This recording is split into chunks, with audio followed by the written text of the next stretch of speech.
ستر خبرې مو تاسو کوو او پښتانه په ستر باندې ډیر ټینګ خلک دي، لیکن افسوس په دې ځای باندې زه دا وایم چې په کوم ځای کې د ډیر ستر ضرورت دی، د ډیر احتیاط ضرورت دی، د ټولو خطرناکه مسئله د هغه ځای کې بیا موږ سترګې پټې کړي دي.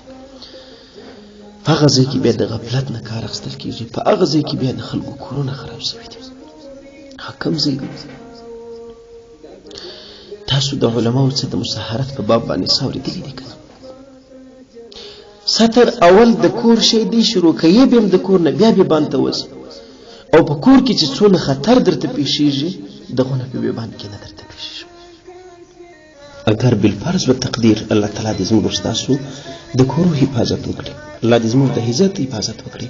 بالفرض و تقدیر که چېرته د سړي ښځه د بل پردي سړي سره غلط تعلق هم ولري، دوغونه خطر ته نه پیښي لکه په کور کې چې صرف لاس څوک ولاړ.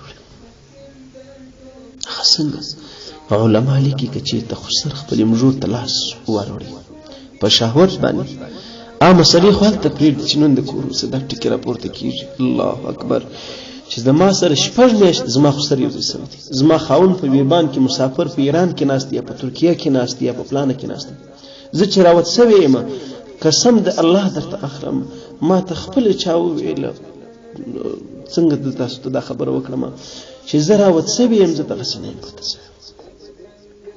ما سره څوک خو سر چې ځواني اور اوبه سره یو ځای کېږي، ستر اول د کومه ځای روان دی یو ځای کېدل هلته لرې خبره نه. علما لیکي چې صرف لاس په شهوت ورته واروي، لاس مخ ته لاس ورله وروړي، په شهوت یې کښېږله، او بیا د بیدي ما په شهوت چې شته وایي چې مطلب شهوت یې ورته پورته سو، په کنایي سر خلاص کړي. په دغه حالت کې د ابد لپاره په د خپل زوی باندې دغه ښځه طلاقه سوله، حرامه سوله. ورونه که سړی طلاق مغلظ واخلي په ثلاثن په 3 کاڼو باندې ښځه طلاقه کړي، لا بیا هم د روحوالي یو لاره شته، لیکن د دې لاره هېڅکله نشته. که 1 کروڑ اولادونه پیدا شوي که 2 کروڑ اولادونه پیدا شوي که 3 اولاده پیدا شوي، هغه کور ولاړې تباه او برباد شو. نو ستر اول چیرې ضروري دی؟ دا ته و دا یې ګرېوال. دویم که چېرته د خپل پلار راولاړ سو، خپلې لور دې په شهوت باندې لاس ولاړوړي، لور دې په شهوت باندې لاس ولاړوړي، ښځه د ابد لپاره پر طلاقه سو، د ابد لپاره. ستر په بیبان کې ډېر ضروري دی که په کور کې ډېر ضروري دی.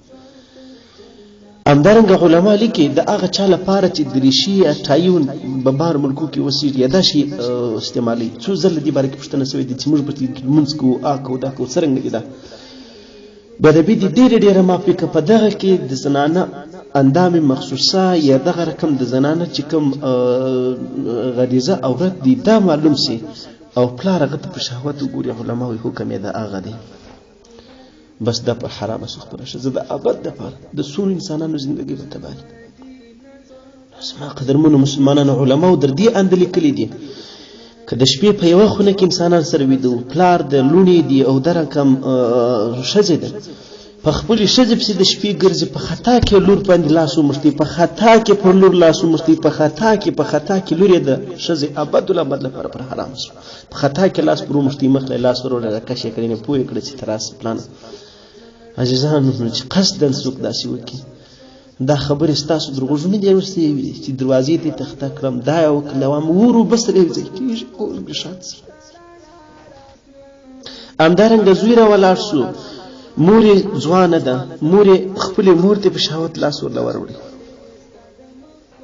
پر پلار یې د ابد لپاره حرامه سوه. ورونه که خدای نه کرد الله دې مور تاسو وساتي بالفرض و تقدیر طلاق ورله ورکړې، 3 طلاق لائم بیا د رواوالي لار شته. که د پردي سړي سره بیخي لویه ولاړه اوسي لا دغه نقصان تا ته نه ستا کور نه خرابېږي، په تا نه حرامېږي، لیکن لکه دا یو لاس چې ورله ورکړل شو. نو چې یو کور نه 2 نه د 100 کورو څه د 100 کورو څه د زنا او بیا د بې معافي د بېحیایي اوازې راپورته کېږي، نو لاس به چېرې پاتې شوی؟ په دې وجه باندې زما قدرمنو عزتمندو مسلمانانو د هر چا لپاره دا خیر دی د بل کور څوک نه ور خرابوي. هېڅکله پلار دا نه غواړي چې د زوی کور خراب کړي، نو اول دا پکار ده چې باید په کور کې د ستر مسله ډېر اوسي، ډېر زیات خیال اوسي. لدی وجې دا یو مسله بیا هم پام کې ونیسي. اکثره پلارونه د ناپوهۍ له وجې په کورو کې دا مسله چې بابا زما مجور دي ما پر لاس مچ کړي.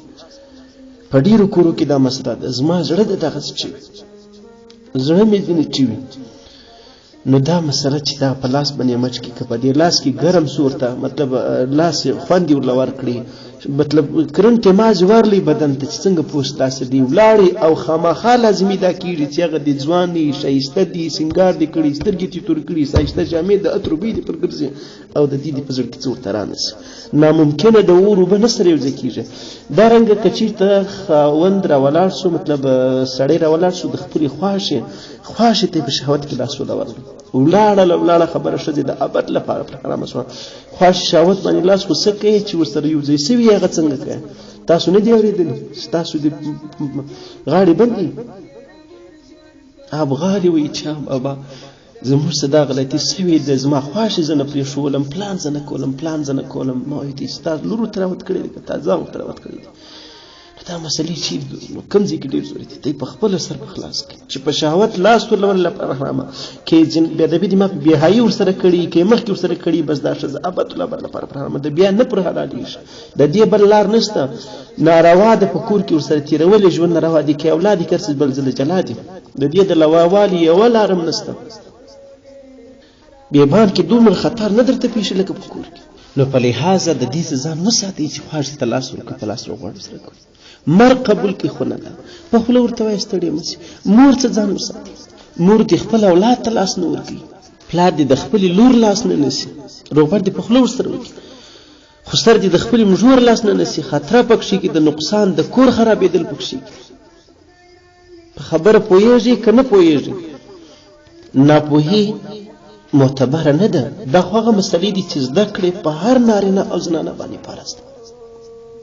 سر دې زما په خبرو خلاصېږي که نه خلاصېږي د زړه په غوږو دا خبرې واورئ.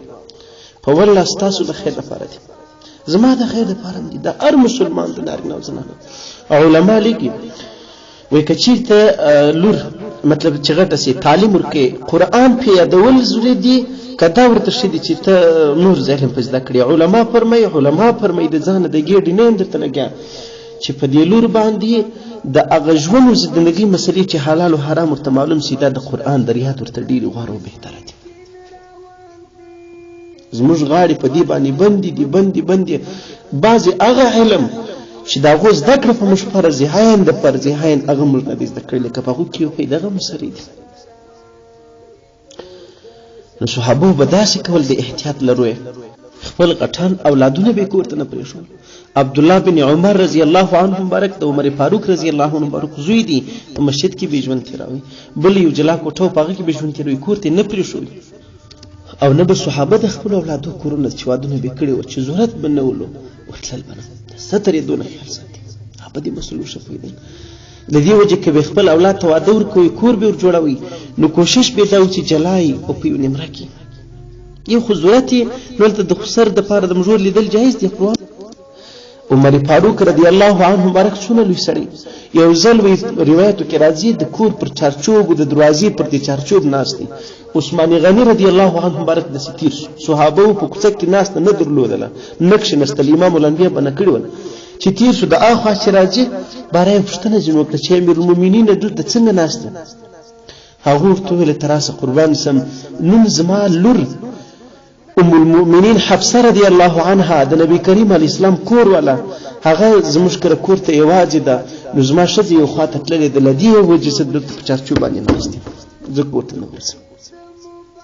نو ما ورته د عمر فاروق رضی الله عنه مبارک ډېر په زړه باندې او په ځان باندې باور لرو. ما ورته دغه نه ډېر ایماندار یو ته شیطان وګوره چې پر هغه لار باندې به ودې ورتلې. نبي کریم صلی الله علیه وسلم فرمایلی عمره پر کومه لار چې ته ځې شیطان ته ناممکنه دی چې مخامخ دې درله درسي او هغه دومره احتیاط او زما او ستا دومره بې احتیاطي. دې وجې زما قدرمنو مسلمانانو که موږ د ستر نیت ولرو ستر اصل کې په کور کې اول زورې دي ډېر سخت زورې په کور کې داسې په خپله سوچ وکړي دې خبرو له هغه نه وروسته بیا بیبان په بیبان کې دونه خطر ته څوک نه پېښېږي لکه په کور کې. دویم که د ستر څوک نیت او اراده ولري نو د ستر ډېرې طریقې دي بیا سړی ځان بچاولی شي. صحابو څنګه ځان بچاو کړی